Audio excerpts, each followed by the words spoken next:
Hello everyone, welcome back to your own channel CUET PG under 24/7।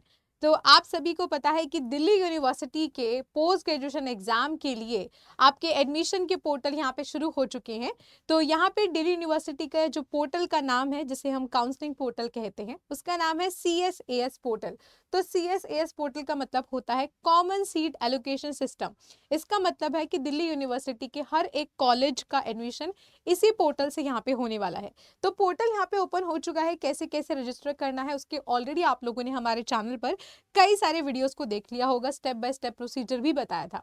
लेकिन उसके अलावा भी ड्यूरिंग द प्रोसीजर यहाँ पे कुछ बातों का ध्यान आप लोगों को रखना जरूरी है, कुछ टर्मिनोलॉजीज को समझना बहुत जरूरी है, क्योंकि पिछले साल भी यही सबसे बड़ी गलती हुई थी काफी सारे बच्चों से, जिनकी वजह से उनका एडमिशन जो है दिल्ली यूनिवर्सिटी में कैंसिल हो गया था। तो ध्यान से एकदम पूरी वीडियो को लास्ट तक देखिएगा और अपने सभी दोस्तों के साथ शेयर करना, ताकि किसी भी दोस्त का एडमिशन कैंसिल नहीं होगा। तो यहाँ पर हम बात करने वाले हैं, इन बातों का ध्यान नहीं रखें तो एडमिशन हो जाएगा कैंसिल। तो सबसे पहले हम शुरुआत कर लेते हैं हमारी सबसे इंपॉर्टेंट बात से। वीडियो शॉर्ट रहेगी बट टू द पॉइंट रहने वाली है। सबसे पहले हम बात कर लेते हैं कि दिल्ली यूनिवर्सिटी में आपको किन किन चीज़ों का ध्यान रखने की ज़रूरत है। तो सबसे पहले हम बात कर लेते हैं डॉक्यूमेंट्स की। तो कई बार बच्चों का जो डॉक्यूमेंट्स हैं वो वेरीफाई नहीं हो पाते हैं, या फिर उसको प्रॉब्लम आ जाती है उनमें। क्यों? क्योंकि वो स्कैन्ड वर्जन नहीं होते हैं। तो यहाँ पे आप लोगों से क्या मांगा जाता है? स्कैन्ड वर्जन मांगा जाता है। अब स्कैन का मतलब क्या होता है? फोटो क्लिक करने के बाद जब आप एडोबी वगैरह सॉफ्टवेयर से उनका PDF बनाएंगे तो वो स्कैन हो जाते हैं वहां पे। और वहीं पे एक फ्री ऑप्शन होता है साइन को एडिट करने का। तो स्कैन का मतलब क्या है बेटा? आपको उसमें अपना सिग्नेचर ऐड करना है। सिग्नेचर ऐड करने का मतलब क्या होता है कि वो डॉक्यूमेंट जो है वो आपने अपनी सहमति से खुद से वहां पर अटैच करें हैं, बिकॉज कोई आपका सिग्नेचर तो कॉपी नहीं कर लेगा। ठीक है? तो जो भी डॉक्यूमेंट्स आप लगा रहे हो, चाहे वो 10th-12th का मार्कशीट है या ग्रेजुएशन का, या फिर आप अपना माइग्रेशन सर्टिफिकेट लगा रहे हैं, एवरीथिंग सब ओरिजिनल होना चाहिए। पहली बात, फोटोकॉपी नहीं चलेगा। ओरिजिनल के फोटो को आपको जो है स्कैन करना है और नीचे अपने सिग्नेचर को ऐड ऑन करना है। किसी भी अदर वेबसाइट से हो जाता है, किसी भी एडोबी वगैरह के PDF एडिटर से वहां पे वो हो जाता है। ठीक है? उसके अलावा वहां पे जो डॉक्यूमेंट्स में आपकी फोटो और सिग्नेचर मांगा होता है, वो एक पर्टिकुलर KB वहां पे लिखी होती है लिमिट, उतने का ही होना चाहिए। अदरवाइज पोर्टल आपका जो फाइल है उसको लेगा ही नहीं। और जो प्रोसेस वहां पे लिखा हो कि किसी किसी में JPG लिखा होता है और किसी में PDF, तो उसी फॉर्मेट में आप लोगों को जो है अपलोड करना होगा। Next we have upgrade and fees. अब बहुत सारे बच्चों के लिए ये कुछ नई टर्म्स हो सकती हैं। तो अपग्रेड और फीस क्या होता है, उससे पहले सबसे पहले हम समझेंगे फ्रीज को, कि मैम फ्रीज का मतलब क्या होता है। जैसे कि आपको पता है कि जब भी आपकी मेरिट लिस्ट आएगा, पहला मेरिट लिस्ट, उसके बाद आपको 2 से 3 दिन का समय यहाँ पे दिया जाएगा फॉर एडमिशन। ठीक है? 2-3 डेज का दिया जाएगा आपकी सीट को एक्सेप्ट करने के लिए। अब वहां पे 2 ऑप्शन आपके पास आएंगे। अगर आप फ्रीज ऑप्शन सेलेक्ट कर लेते हो, इसका मतलब जो भी आपको एलोकेटेड कॉलेज मिला है, उस कॉलेज की जो सीट आपको मिली है वो वहां पे आपने फ्रीज कर दी है, आप उसी पे एडमिशन लेना चाहते हो। और फ्रीज करने के बाद जैसे ही वो 2-3 दिन का जो टाइम पीरियड होता है खत्म होएगा, आपके पास फी पेमेंट का ऑप्शन आ जाएगा। उसके बाद नेक्स्ट वहां पे एक और ऑप्शन होता है अपग्रेड का।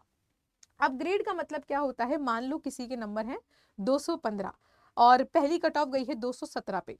आपको लग रहा है कि हो सकता है कि सेकंड लिस्ट तक कट ऑफ जो है 215 पर आ जाए, और अभी जो मुझे प्रेफरेंस का कॉलेज 4th नंबर का मिला है, शायद मुझे 3rd नंबर का मिल सकता है या 2nd नंबर का मिल सकता है। तो आप अपग्रेड के लिए वहां पे चूज करेंगे। बट एक बात का ध्यान रखना है, जब आप अपग्रेड के लिए चूज कर लेते हो, that means you have lost your current college. वो सीट फिर किसी और को बाद में मिल जाएगी। ठीक है? अपग्रेड में फिर आपके मार्क्स नेक्स्ट में जिस भी प्रेफरेंस के अकॉर्डिंग सेट बैठेंगे, वो प्रेफरेंस आपको ऑटोमेटिकली वहाँ पे मिल जाएगी। जैसे मेरे को 3rd प्रेफरेंस वहाँ पे मिला था, तो मुझे DRC नहीं चाहिए था, मुझे रामजस चाहिए था। तो मैंने जब अपग्रेड का ऑप्शन किया था, तो मुझे सेकंड वाला लिस्ट में अपने आप से सेकंड वाला सीट वहाँ पे मिल गया था रामजस का, जो कि मेरी सेकंड प्रेफरेंस वहाँ पे था। ठीक है? उसके बाद फी पेमेंट का ऑप्शन आपका वहाँ पे आ जाता है। दूसरा है मतलब नेक्स्ट है आपका एडमिशन विंडो। तो एडमिशन विंडो का ध्यान रखना बहुत जरूरी है। तो जब जब कट ऑफ आएगा, तब केवल 2 से 3 दिन का समय आपके पास जो है एक्सेप्ट करने का और फी पेमेंट का होने वाला है। अगर उस समय आपको कोई भी दिक्कत आती है कि मैम फी की पेमेंट जो है अरेंज नहीं कर पाए थे, या हम लोगों ने ध्यान नहीं दिया, 2-3 दिन खत्म हो गए, हम सोच रहे थे कि शायद हमारा काम खत्म हो गया, रजिस्टर करने से आपका एडमिशन नहीं होता। यहाँ पे आपको सीट को जो है एक्सेप्ट करना ही पड़ेगा। आपको कॉलेज की जो फी पेमेंट है, किसी की 15,000 होती है, किसी की 17,000, किसी की 11,000, that depends on particular course and particular college, particular subject का जो भी आपका है, ठीक है, उसके अकॉर्डिंगली यहाँ पे डिपेंड करता है। तो एडमिशन विंडो का आप लोगों को बहुत ही ज्यादा जो है यहाँ पे ख्याल रखना है, चाहे आप फर्स्ट लिस्ट में ले रहे हो या फिर सेकंड लिस्ट में ले रहे हो।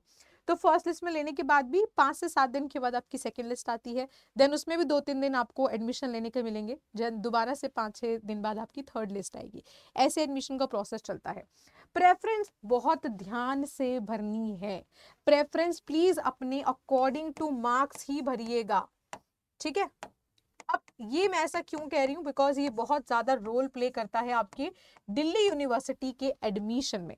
अब मान लो किसी बच्चे के पॉलिटिकल साइंस में आए हैं 160 मार्क्स और उसको पसंद है हिंदू कॉलेज, और आपने अपनी प्रेफरेंस में फर्स्ट प्रेफरेंस दे दी हिंदू कॉलेज को, दूसरी दे दी केएमसी को, रामजस को, उसके बाद डीआरसी या एक्स्ट्रा कॉलेज, तो आपको उनमें से कोई कॉलेज नहीं मिलेगा उतने नंबर पे, which means you are losing your chance to get admission in Delhi University. तो प्लीज प्रेफरेंस अपनी मार्क्स के अकॉर्डिंग डालिए। If you have low marks, go for off campus and south campus के कॉलेजेस को प्रेफरेंस दीजिए first second third पे, ठीक है। क्योंकि जितना ज़्यादा आप इस चीज़ को समझ लोगे, यहाँ पे पूरे पोर्टल में सारा खेल ही प्रेफरेंस का है।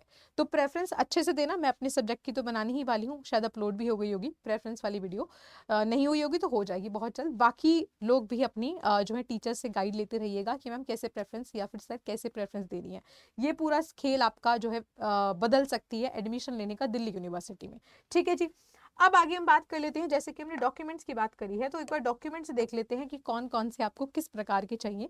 सबसे ज्यादा जो दिक्कत आ रही है बच्चों को वो यही आ रही है। सबसे पहली बात, 10th और 12th का सर्टिफिकेट। सर्टिफिकेट बच्चे पूछ रहे हैं मैम ये सर्टिफिकेट क्या होता है? अरे भाई मार्कशीट ही होती है, 10th और 12th की जो ओरिजिनल मार्कशीट है उसी को सर्टिफिकेट कहते हैं। उसके बाद ग्रेजुएशन। अब बच्चे कह रहे हैं कि मैम हमारे पास तो डिग्री नहीं है, तो भैया डिग्री नहीं है तो जो भी आपके पास अपने लास्ट सेमेस्टर की मार्कशीट है, प्रोबेबली आप में से ऑलमोस्ट सभी लोगों का 6th सेमेस्टर होगा, उसकी मार्कशीट आप लोगों को यहाँ पे अपलोड कर देनी है, ठीक है। और मार्क्स एकदम ऑथेंटिसिटी के साथ भरिएगा, बिल्कुल मैच होने चाहिए, ठीक है। उसके बाद next we have the category certificate. सबसे ज्यादा समस्या यहीं पर आती है कि कैटेगरी सर्टिफिकेट या तो हमारे पास पुराना वाला है या फिर था ही नहीं। तो आप लोगों को क्या करना है, यहाँ पे SC ST का कैटेगरी सर्टिफिकेट हमेशा के लिए वैलिड होता है, बिकॉज ऑब्वियसली आपकी कास्ट तो चेंज नहीं हो जाएगी साल दर साल। तो जो फाइनेंशियल ईयर का जिसमें चाहिए होता है वो आपकी दो कैटेगरीज होती हैं, EWS इकोनॉमिकली वीकर सेक्शन जो कि 10% ऑफ जनरल कैटेगरी है, एंड OBC है ना, OBC NCL वाला, नॉन क्रीमी लेयर वाला, ठीक है। तो कैटेगरी सर्टिफिकेट में आपको जो सर्टिफिकेट होना चाहिए वो 1 अप्रैल 2025 के बाद का होना चाहिए। अगर नहीं है तब तक जो भी आपके पास करंट अवेलेबल है उसको आप यहाँ लगा सकते हैं, और नया वाला आपको अप्लाई करना ही करना पड़ेगा। तो अगर पूरे एडमिशन प्रोसेस में आप अपना नया वाला जो है नहीं लगा पाते हो तो आपकी कैटेगरी काउंट नहीं होगी। और ये चीज मैं पिछले 1 साल से चिल्ला रही हूँ कि प्लीज अपना करंट का बनवा के रखिएगा। जितनी बार एडमिशन लेते हैं उतनी बार करंट फाइनेंशियल ईयर का चाहिए होता है, बिकॉज ये दोनों चीजें आपकी जो है इनकम से रिलेट करती हैं, और इनकम जो है साल दर साल लोगों की चेंज होती रहती है, ठीक है। और अगर आपने ऑलरेडी अप्लाई कर रखा है तो अप्लाई करने की कोई ना कोई आपको स्लिप जरूर मिली होगी, जिसे हम अंडरटेकिंग कहते हैं। तो या तो आप जो आपका करंट OBC आपके पास है वो लगा सकते हो पुराना वाला, या फिर जो अप्लाइड की स्लिप है अगर आप उसको लगा दो तो और बेहतरीन है, सो दैट उससे कॉलेज को इंश्योर हो जाता है कि ये बच्चे ने ऑलरेडी अप्लाई कर रखा है और ये बहुत जल्द हमें जो है सर्टिफिकेट जो है ला करके दे देगा, ठीक है। अब बात करते हैं अगर ऑफलाइन वेरिफिकेशन की, तो कुछ कॉलेज ऑफलाइन वेरिफिकेशन मांगते हैं, कुछ नहीं मांगते हैं, बट अभी आप अपने घर पे रहिए, उसकी दिक्कत मत लीजिएगा। जो भी ऑफलाइन मांगेंगे वो आपके पोर्टल पे पता चलता रहेगा, so you need to continuously check your portal. दिक्कत क्या है ना, यहाँ पे कोई भी आपको मेल वगैरह नहीं आएगा अलग से कि अब क्या हो रहा है क्या नहीं। So you have to continuously regularly check your CSCS portal. Register करने के बाद प्लीज उसको हर दिन एक बार जरूर खोल के देख लेना, ठीक है, जब तक आपका यूनिवर्सिटी लिस्ट आ जाएगा उसके बाद। Next we have the fee payment. आपने एक बार अपनी सीट को फ्रीज कर दिया, फ्रीज करने के बाद जब तक आप अपनी फी पेमेंट नहीं कर दोगे तब तक आपका सीट वहां पे कंफर्म नहीं होगा, भले ही आपने कितने बढ़िया नंबर क्यों ना लाए हो, ठीक है। तो वो जो 2-3 दिन का विंडो का समय है उसके बाद ही आपको उसी में फी पेमेंट करनी जो है जरूरी है। और फी पेमेंट करते ही you have to download the payment slip, you have to download the payment slip, ठीक है। तो पेमेंट स्लिप आप लोगों को डाउनलोड करके रखनी है, बिकॉज ये समस्या मेरे साथ आई थी। मैंने जो है डीआरसी से रामजस में अपग्रेड किया था, तो मुझे डीआरसी की भी फी पेमेंट चाहिए थी। द मेन थिंग इज कि आप अपग्रेड तब तक नहीं कर सकते जब तक आप करंट की सीट को एक्सेप्ट नहीं कर लेते। तो मेरे साथ क्या हुआ था, पहले मैंने डीआरसी की सीट को एक्सेप्ट किया, उसकी फी पेमेंट करी, उसके बाद अपग्रेड डाला। तो अपग्रेड के बाद आपकी जो फी पेमेंट है वो एडजस्ट हो जाती है, अगर कम है, और अगर ज़्यादा है तो एक्स्ट्रा पे करनी पड़ती है। तो मेरे केस में ज़्यादा थी आई गेस, तो मुझे एक्स्ट्रा पे करनी पड़ी थी।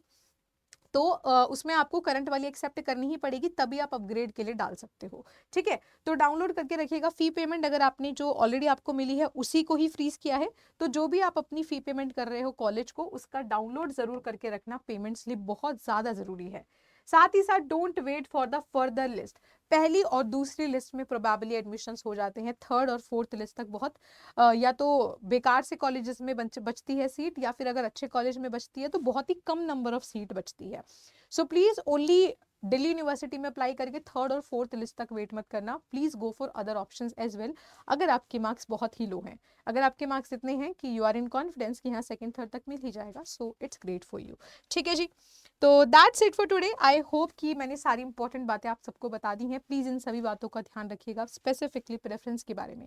तो उसी के साथ अगर कोई भी बच्चा 2026 के लिए एनरोल होना चाह रहा है हमारी CUET PG के किसी भी कोर्स में, आप सभी ने ऑलरेडी हमारी 2025 के रिजल्ट देख लिए होंगे चैनल पर, सो ज्वाइन करिएगा मुझे swati.yadav@ada247.com पे अपना नाम और कॉन्टैक्ट भेजकर, नेम भेजिएगा, कॉन्टैक्ट भेजिएगा, और जिस भी सब्जेक्ट के लिए आप लोग लेना चाह रहे हो, ठीक है, उस सब्जेक्ट का नाम दे देना,